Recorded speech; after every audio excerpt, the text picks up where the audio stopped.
Iruñerriko mankomunitateak Bilabesak tranbia itxura hartzeko proposamena egin du. Ze nolako nola eragingo luke honek? Hori ezagutuko dugu gaur Aritz Aiesaren eskutik, mankomunitateko presidentea. Arratsaldeon. Arratsaldeon, Ainhoa. Bueno, konta iguzu, zertan datza proiektua? Proiektua 3 helburu nagusi ditu. Alde batetik bidaien denbora murriztea, bigarrena auto gutxiago, ibilgailu pribatu gutxiago egotea gure kaleetan, eta hirugarrena hirigunearen aldetik hirigunea jasangarriago eta osasuntsuago bat izatea. Hori dira 3 helburuak, eta zuk esan duzun moduan tranbia itxura izango luken linea batzu sortzea da, baina autobusen bitartez mugituak. Hori da helburua, hausnarketarako mahai gainean jartzen duguna. Eta itxura hori nola ikusiko litzateke edo? Bueno, azaltzea hori, kapazan nahi zen, esan nahi dut, jarriko genukena zen plataforma esklusibo batzuk kaleetan, hau da, demagun, Marcelo Zelaieta edo Avenida Bilaba ingurua, hor egongo zanen 2 errail esklusibo edo plataforma esklusibo autobusan dako. Honek hortik autobusa joango zen, eta inguruan ere beste modu batzuk bultzatuko genituzke, bai bizikleta edo oinezkoentzatoko ingurua. Beraz, autobusak hortik abiadura komertziala handiagoan joaten dira, eta modu honetan bidaiak murrizten dira. Oro har ikusiko genuke tranbian bezalako kaleak, ez dakit Europan edo, hemen Euskal Herrian bertan baduzkagu beste adibide batzuk, eta katenaria horiek gabe edo. Eta azkartasuna orduan irabaziko zen?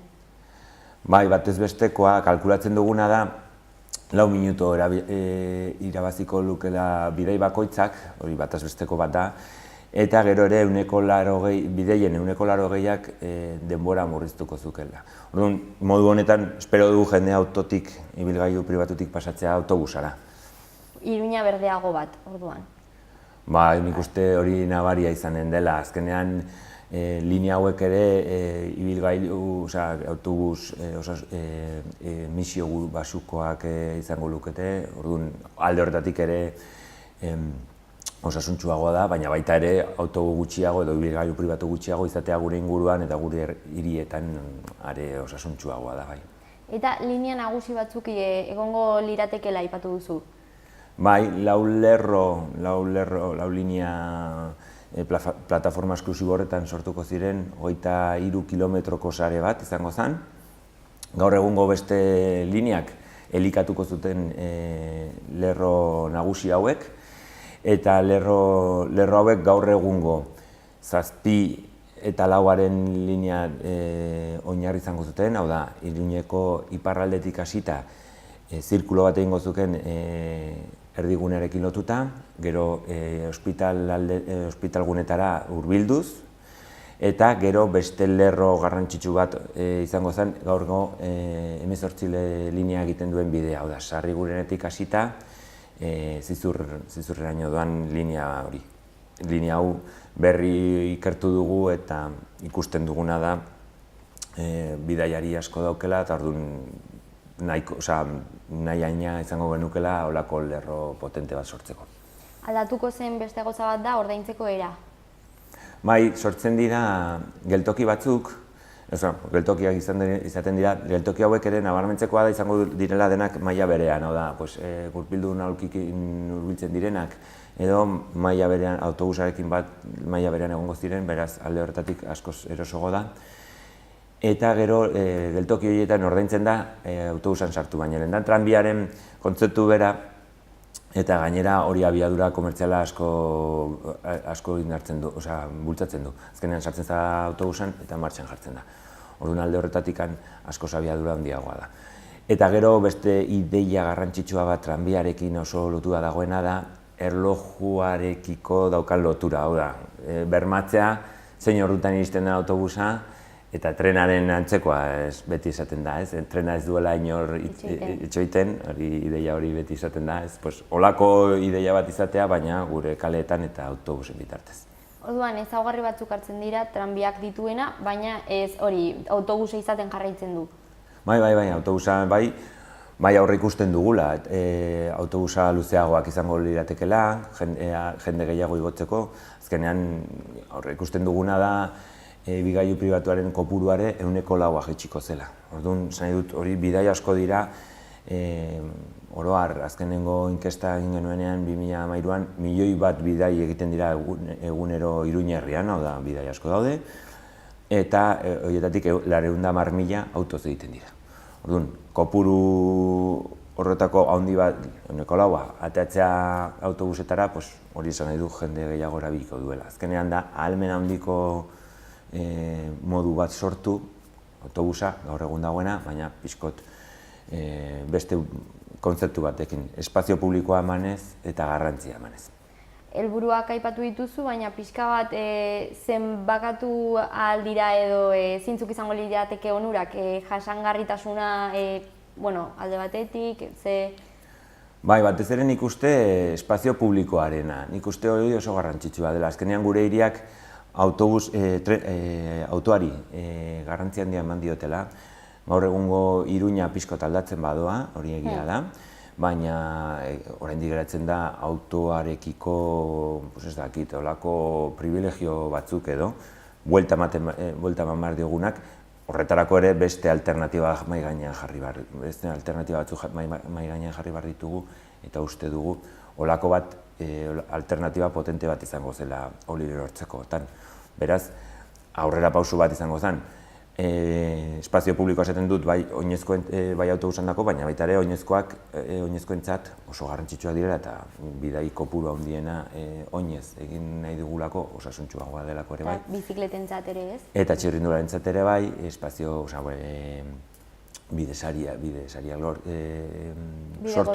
bidegorriak sortuz, baina horretarako ere udaletxearekin bate pentsatuko beharko genuke olako apustu bat egitea. Horretarako planteatzen dugu ere bai 2 urteko tarte bat. Prozesu hau legealdi bukaeran gaudela oso kontziente gara eta ez dela unea igual eztabaida batzuk egiteko, gu mahai gainean jartzea da helburua.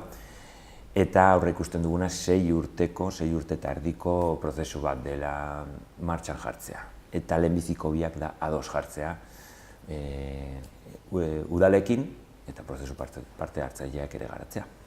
Eta autobusa izaten mantentzearena eta ez tranbia batean bihurtzearena, azkenean ere kostoa hor dago, inbertsioa ez izango litzateke horrela hainbeste. Hori da, bai.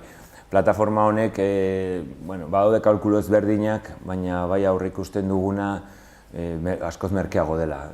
Frakzio bat izan daiteke, esan nahi dut adibide bat jartzearren, Gasteizko tranbia sarea 130 milioi kostatu zitzaiela kontatzen ziguten, ez?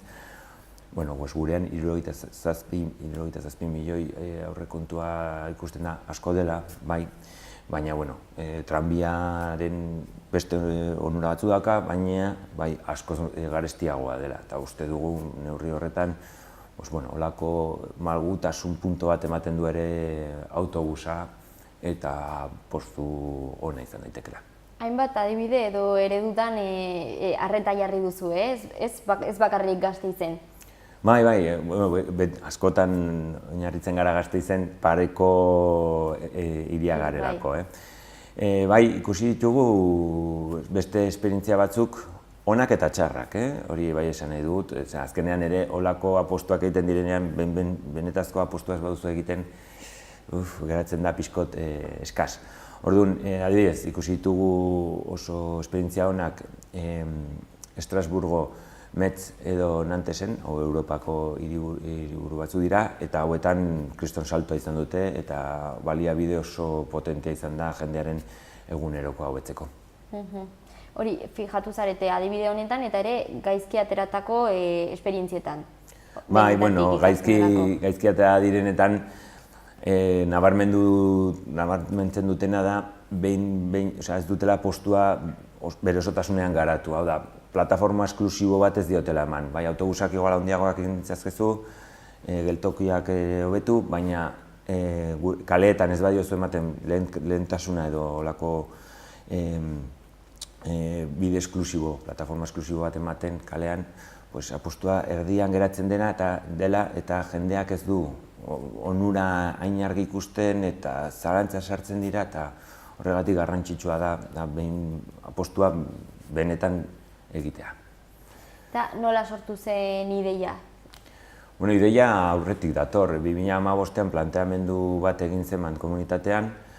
Guk legealdi honetan mugikortasun plana garatzen ari gara. Mugikortasun plana oinezkoentzat, txirrindulantzat, autobusantzat eta baita ere ibilgailu pribatuentzat dauka estrategiak, 19 estrategia planteatzen genituen. 19 estrategia horietan, hau prozesu partatzaileko ondorio bat da, garrantzia gehien daukan puntua da, estrategia da. Jendeak hala esaten digun, 10ko 8,7 puntuazio ematen dio, benetan garrantzitsua ikusten du jendeak. Orduan, bi lan horiek paraleloan doaz, bai lerro bidesari hauek, estrategia hau, eta baita ere mugikortasun plana. Beraz, gu legealdi honetan biak batera landu ditugu, emendakin batek esan zigun garatzea eta gehiago fintzea, eta hori egin dugu. Planteamendu hau findu dugu 2015koan oinarrituan, baina baita ere mugikortasun planarekin batera doa. Baina esandako hau epe luzeko ekimena da? Bai, esan dudanez lehen, 6 urte tardiko epea aurreikusten da, ideia edo behin-behineko apustua egiten duzunetik lehenbiziko bidaiaraino, esan genezake. Lehenbiziko biak esan dudanez erabiltzen dira, ados jartzen udaletxea eta jendearen artean, ere pedagogia puntu handi bat dauka lan honek, dena azaldu behar delako, ikusi behar da zen nolako onura dituen, fede puntu batekin, baina horretan benetan apustua egin behar da, eta gero hasi behar da proiektua, horrek ere ematen du bere denbora, urte tardi edo, eta gero beste 3 urte bat obra garatzen. Hiriari buelta eman behar zaio, eta orduan 6 urte tardiko denbora tarte bat aurreikusten da. Beraz, apostua legealdi bat, baina haratago doan apostu bat da, eta ere horregatik uste dugu hausnarketarako unean gaudela, bai, baina baita ere batasun politiko bat izango beharko luken proiektu bat dela.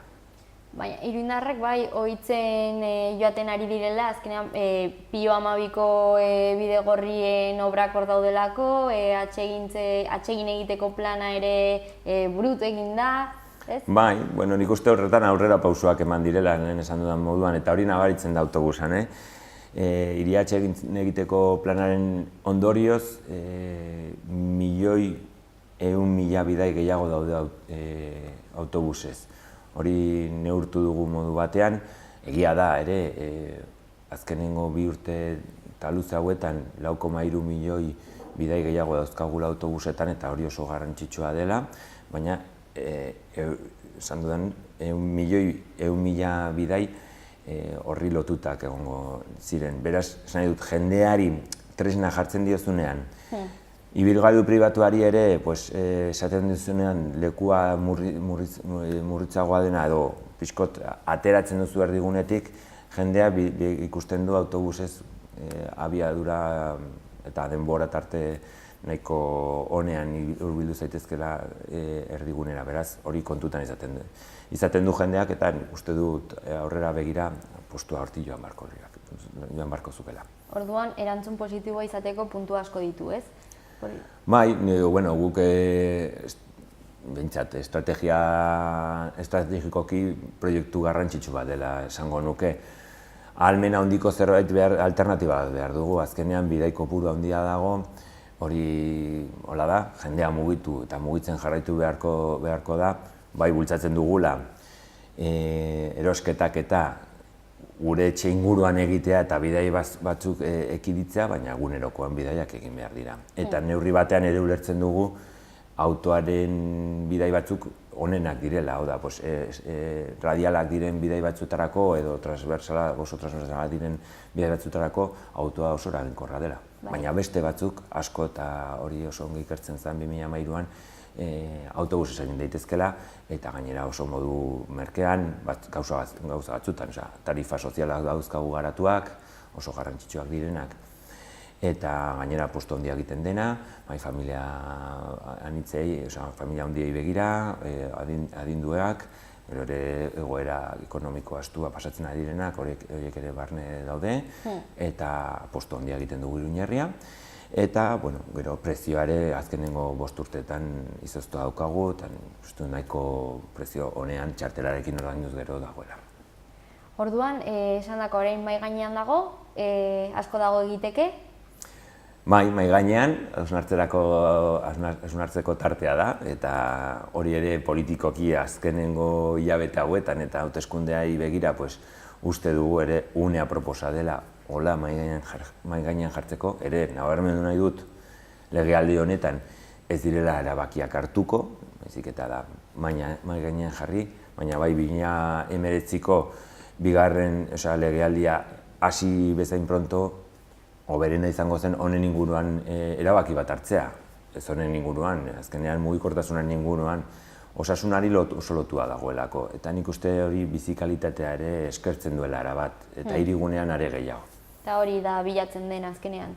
Bai, helburua gure hiriak osasuntsuagoak egitea, eta gure bizitza propio neurri batean azkenean mugitzen bagara modu osasuntsuagoan guri ere eragina, gure ganako eragina ere baduelako.